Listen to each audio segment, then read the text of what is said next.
മയ്യഴിയെ പഴയ പ്രതാപകാലത്തേക്ക് എത്തിക്കാനാവുമെന്നും വികസന രംഗത്ത് വലിയ മാറ്റങ്ങൾ ഉണ്ടാവുമെന്നും Puducherry lieutenant governor K Kailasanathan. Mahe government general ആശുപത്രിയെ ആധുനിക സംവിധാനങ്ങളുള്ള ഏറ്റവും മികച്ച ആശുപത്രിയായി ഉയർത്തുമെന്നും അദ്ദേഹം പറഞ്ഞു. Mahe E Vatsaraj silver jubilee ഹാളിൽ വിവിധ പദ്ധതികളുടെ ഉദ്ഘാടനം നിർവഹിച്ച് സംസാരിക്കുകയായിരുന്നു അദ്ദേഹം.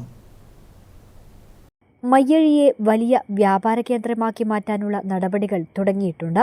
ഇതിന്റെ ഭാഗമായാണ് പുതുച്ചേരിയിൽ ഗംഭീരമായി നടക്കുന്ന വ്യാപാരോത്സവം മാഹിയിലും തുടങ്ങിയത്. വിനോദസഞ്ചാര രംഗത്ത് മയ്യഴിയിൽ ഒരുപാട് പദ്ധതികളാണ് വരാൻ പോകുന്നത്.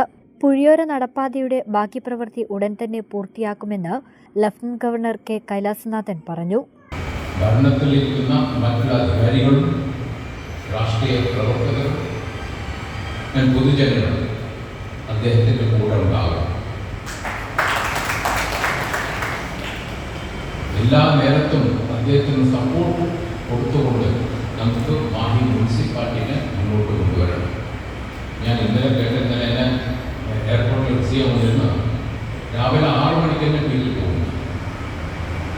ഈ മുനിസിപ്പൽ കമ്മീഷനൊക്കെ രാവിലെ ഒരു 9 മണിക്ക് മുമ്പായിട്ട് വാരും ഫീൽഡിൽ പോകുന്ന ഞാൻ ഇവരെ കേട്ടിട്ടില്ല.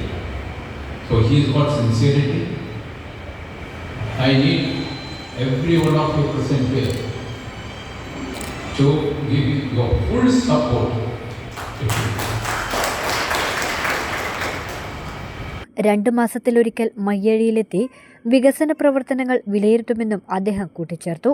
മാഹി ജനറൽ ആശുപത്രിയിൽ ആധുനിക സൗകര്യങ്ങളോടെ പുതുതായി നിർമ്മിച്ച ICUവിന്റെയും വിവിധ ക്ഷേമ പദ്ധതികളുടെയും ഉദ്ഘാടനവും അദ്ദേഹം നിർവഹിച്ചു. ചടങ്ങിൽ രമേശ് പറമ്പത്ത് MLA അധ്യക്ഷത വഹിച്ചു. റീജിയണൽ അഡ്മിനിസ്ട്രേറ്റർ D മോഹൻകുമാർ, നഗരസഭാ കമ്മീഷണർ സതേന്ദർ സിംഗ് തുടങ്ങിയവർ സംബന്ധിച്ചു. News bureau, Thalassery.